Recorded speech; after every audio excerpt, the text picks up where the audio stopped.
रास्ता देखंतु दुईटी परिवार एई बाटे रहउचंती दुईटी परिवार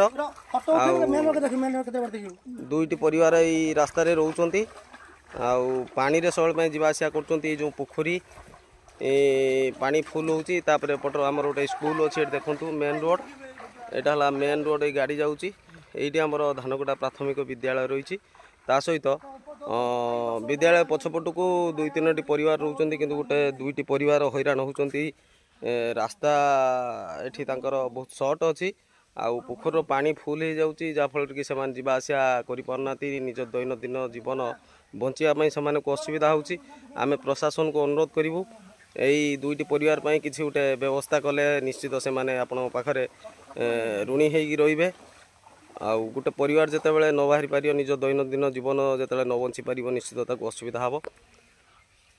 एई देखंतु एई भली अवस्था रे माने जीवा आसिया करूचंती।